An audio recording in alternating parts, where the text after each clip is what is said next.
साल 1280 पश्चिमी अफ्रीका के एक देश माली में एक बच्चे का जन्म होता है।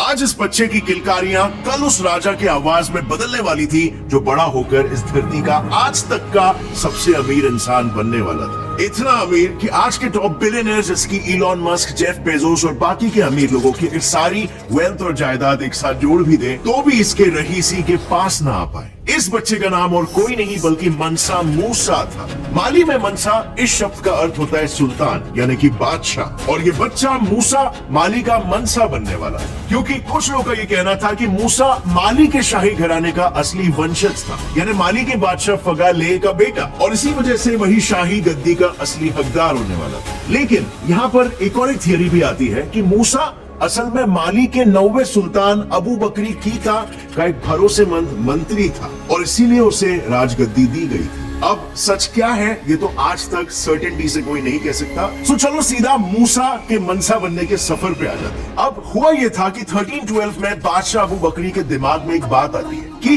क्यों ना मेरे इस विशाल राज्य को और बढ़ाया जाए। और फिर क्या था, उन्होंने इस बात पर अमल करते 200 सैनिकों से भरी और 100 खाने पीने से भरी कश्तियों को अटलांटिक महासागर के छोर का पता लगाने भेज दिया, ताकि उस पार अगर कुछ हो तो उसके लोग उस जमीन पर भी कब्जा करके अपने साम्राज्य को और बढ़ा सकते। पर ऐसा कुछ हुआ ही नहीं। इन कश्तियों को वहां पर जाकर काफी वक्त गुजर गया था और ना ही कोई इंसान वापस आया और ना ही कोई कश्ती। 300 कश्तियां वहां पर गई थी और एक लौटकर वापस नहीं आया था। बट एक दिन अचानक से एक कश्ती उन्हें वापस से लौटते हुए दिखाई देती। उसकी हालत बहुत ही बुरी थी और उसके वापस लौट आने के बाद जब उसके कप्तान से पूछा गया कि इस हालत का जिम्मेदार कौन है, तो उनके लफ्ज से बस एक ही चीज निकली, एक भयानक समुद्री चक्र। उस चक्र ने उनकी सारी कश्तियों को, उसके अंदर मौजूद सभी लोगों को और सारे खाने पीनों को अपने अंदर एक दानव के जैसे समेट लिया और वो अकेले इकलौते जैसे तैसे भी करके बचते बचाते वहां से भाग निकले। अब ये सुनते ही सुल्तान अबू बहुत ही निराश हुए कि वो ऐसे सिचुएशन में कुछ नहीं कर पाए,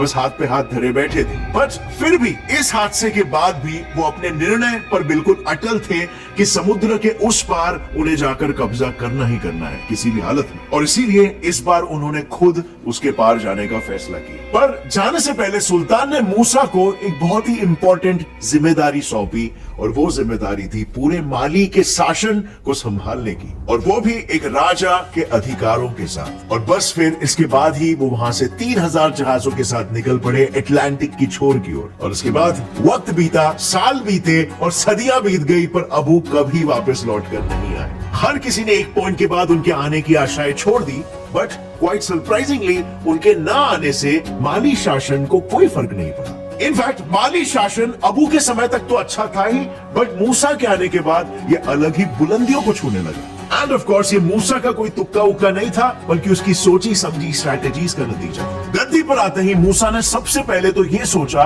कि कैसे राज्य की आय यानी कि रेवेन्यू को बढ़ाया जा सके, और उस वक्त इस सवाल का जवाब बिल्कुल सिंपल था, दो सबसे अहम चीजें सोना और नमक को अपने अंदर कर लो और फिर उन्हें बेचकर पैसे आते रहेंगे। और ये करने के लिए उसने ऐसे राज्यों पर हमला करना शुरू कर दिया जिनके पास सोने और नमक की खदानें थी, जैसे कि बुम्बुक गोल्ड माइन जो तब भी सोना देती थी और आज भी सोना देती है, और इसके साथ ही इज्जिल, औलिल और तघाजा जहां से नमक निकलता है। अब जाहिर सी बात है मिनरल्स का मिलना इज इक्वल टू पैसा, और अगर राज्य में पैसा आएगा तो ऑब्वियसली राज्य के शाही खजाने में बढ़ोतरी होगी, और शाही खजाने में बढ़ोतरी से राज्य और राजा ये दोनों भी अमीर हो जाएंगे और फलेंगे फूलेंगे। और ऐसा हुआ भी। इन सारे आक्रमणों के बाद माली साम्राज्य इतना बड़ा हुआ कि पूर्व से पश्चिम तक माली की सीमाएं अटलांटिक तट से नाइजर नदी तक और बढ़ी, और उत्तर से दक्षिण तक यही सीमाएं सब सहारा से लेकर फॉरेस्ट ऑफ इक्वेटोरियल अफ्रीका तक बढ़ गई। अब वैसे फ्रेंड्स अगर मैं बात करूं उस वक्त की, तो तब ऐसे अमीर बनना शायद सही भी था, क्योंकि उस वक्त सभी राजा महाराजाओं की आइडियोलॉजी भी वैसी चलती थी। मनसा मूसा को अपने राज्य को ऊंचाइयों तक पहुंचाने में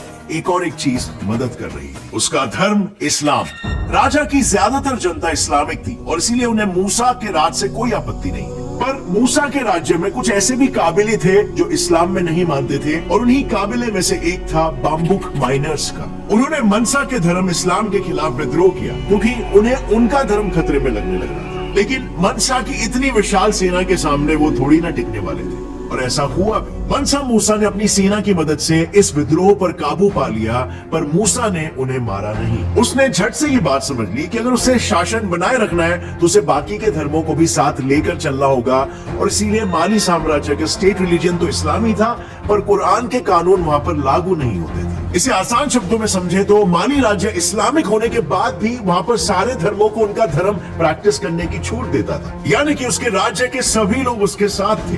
बट सिर्फ उसके राज्य के ही नहीं, बल्कि आसपास के नेबरिंग राज्य के, क्योंकि उस वक्त सारे इस्लामिक राज्य एक दूसरे को अपना एलाय मानते थे। अब माली के आसपास तब भी और आज भी इस्लामिक कंट्रीज ही है, और इसीलिए माली साम्राज्य को दूसरे राज्यों से हमले की कभी चिंता भी नहीं रही, और इसीलिए किसी भी राज्य पर भारी हमले कम होंगे तो जाहिर सी बात है वो राज्य अपनी आर्थिक व्यवस्था यानी इकोनॉमी पर पूरा ध्यान दे पाएगा। और मनसा मूसा ने भी कुछ यही किया। उसने अपनी देश की अर्थव्यवस्था को आसमान की ऊंचाइयों पर पहुंचा दिया, वो भी सिर्फ दो ही चीजों की मदद से। पहला टैक्स लगाकर और दूसरा ट्रिब्यूट लेकर। माली साम्राज्य की रहीसी और इतना बड़ा व्यापार सिर्फ तीन मुख्य चीजों की वजह से था: सोना, नमक और कोला, जो कि एक फल है। सोने की कीमत और मांग माली में तब भी और आज भी सेम ही है। इनफैक्ट आज माली अफ्रीका का 4th लार्जेस्ट और वर्ल्ड का 13th लार्जेस्ट गोल्ड प्रोड्यूसर है, और माली उस समय में भी यूरोप और मिडिल ईस्ट से ज्यादा सोना बना रहा था। पर इससे ये मत समझ लेना कि इसीलिए मूसा इतना अमीर था, ऐसा बिल्कुल मत समझना। माली में मौजूद कोई भी सोने की खदान मूसा या फिर माली शासन की कभी थी ही नहीं। तो फिर सवाल आता है कि मनसा मूसा को इनसे फायदा कैसे मिलता था? वो इसलिए क्योंकि उसने खदान से निकले सोने पर टैक्स लगा कर रखा था। उतना टैक्स कि ऐसा कहा जाता है पूरा माली साम्राज्य सिर्फ टैक्स के बल पर ही चलता था, और इसीलिए मूसा को कभी भी इन खदानों को अपने काबू में लाने की जरूरत पड़ी ही नहीं। इनफैक्ट मूसा ने तो इन खदानों की लोकेशंस को भी दुनिया की नजरों से सीक्रेट रखा था। माइनर कम्युनिटीज अपना सोना सूडान के मिडिलमैन को जरूरत की चीजों के बदले बेचते, और ये सूडानी जरूरत की चीजों को बाहर के ट्रेडर से खरीदते, और इस तरह से किसी बाहर वालों को इन माइंस का पता ही नहीं चलता। लेकिन दूसरी ओर नमक की खदानों और कोला फल भी माली की अर्थव्यवस्था में बहुत अहम भूमिका निभा रहे थे। अब ये नमक कोई खास नमक नहीं था, ये वही रोजमर्रा के खाने में डालने वाला नमक है, पर सिर्फ खाने में नहीं, सहारा जैसे रेगिस्तान में खाने की चीजों को खराब होने से बचाने में भी ये बहुत ही काम आता था, और इसीलिए उस वक्त नमक की कीमत भी सोने से कम नहीं थी। और कोला एक ऐसा फल है जो रेगिस्तान में पानी की प्यास लगने से रुकता है, और इसी वजह से इन दोनों चीजों का व्यापार काफी ज्यादा बढ़ चढ़ रहा था। अब सिंपल सी बात है, जिन चीजों की काफी ज्यादा डिमांड होगी उन पर टैक्स भी ज्यादा लगेगा, और ऐसा था भी। इन चीजों की ट्रेड पर मूसा ने हेवी टैक्स लगाया हुआ था, और बस इसी के दम पर मनसा मूसा इतनी अमीरी में जी रहा था कि आज किसी जानकार से पूछा जाए कि उसकी वेल्थ कितनी होगी तो उसका बस एक ही जवाब होगा: इनकैलकुलेबल। इस इनकैलकुलेबल वेल्थ का नजारा मनसा मूसा के 9600 किलोमीटर्स की हज यात्रा के दौरान देखने मिला। बाकी मुसलमानों की तरह मनसा मूसा भी अपनी हज यात्रा पूरी करने साल 1324 में निकल पड़ा, पर इस यात्रा पर वो अकेले नहीं था, उसके साथ एक बहुत ही बड़ा काफिला था, इतना बड़ा कि उसके बारे में आप लोग सोच भी नहीं सकते। गेस करना चाहोगे? क्या लगता है आपको कितने लोग साथ होंगे? 5000, 10,000? 60,000 लोगों का काफिला साथ निकला था, जिसमें से 12,000 तो सिर्फ गुलाम ही थे, जिनका काम था सोने से भरे बक्सों को उठाना। इसके अलावा 8 ऊंट जिनके पीठ पर सोने के पाउडर से भरे बक्से लदे हुए थे। और ये सब क्यों? ये सारा सोना सिर्फ ज़कात यानी कि चैरिटी के लिए था। दैट्स राइट, करीबन 20,000 किलो सोना बस बांटने के लिए था। जैसे जैसे मूसा आगे बढ़ता, वो सोना उन जगहों पर सामने आए जरूरतमंदों के बीच बांटते जाता। इसके अलावा जहाँ भी उसका काफिला शुक्रवार को रुकता, उन जगहों पर उसने मस्जिदें बनवाई। इनफैक्ट सफर के दौरान मूसा की दूसरी बीवी को एक जगह पर रेगिस्तानी धूल से थोड़ी परेशानी हो गई थी, तो उसने उस जगह पर तुरंत ही एक इरिगेशन सिस्टम बनवा लिया। मूसा ने कायरो, मक्का और मदीना हर जगह पर 20-20 हजार सोने की ईंटें बांट दी। अब माइंड यू, आज तक बहुत सारे राजाओं ने दान दिए हैं, लेकिन इसने कितना बड़ा दान दिया था ये बात आप इस फैक्ट से जान ही सकते हो कि उसके ज़कात की वजह से पूरे मिडिल ईस्ट और अफ्रीका में हाइपर इन्फ्लेशन आ गया था। इतना बड़ा इन्फ्लेशन कि सोने का भाव एक ही झटके में गिर गया। इंसानी इतिहास में ये पहली बार हुआ था कि किसी एक इंसान के दान की वजह से किसी रीजन में हाइपर इन्फ्लेशन आ गया। पर फिर उसके आगे सोने का भाव क्या हुआ इसका पता इतिहास में दर्ज नहीं है। लेकिन इतनी दानवीर हरकतों के बाद भी माली साम्राज्य ज्यादा देर तक शिखर पर टिका नहीं। मूसा के मौत के बाद ही उसके सारे मंत्रियों ने बेईमानी करना शुरू कर दिया और राज्य को अपने इन्फ्लुएंस में लेना शुरू कर दिया। और वो राज्य जिस पर मूसा ने कब्जा किया था, वो सारे राज्य अपने अपने विल से माली से अलग हो गए और इसी के साथ ही माली साम्राज्य का अंत हो गया। अब अगर देखा जाए ना तो माली साम्राज्य का राजा अच्छा, वहाँ के लोग खुश, राज्य का शाही खजाना भरा हुआ, किसी दूसरे राज्य का माली पर हमला करने की कोई गुंजाइश नहीं।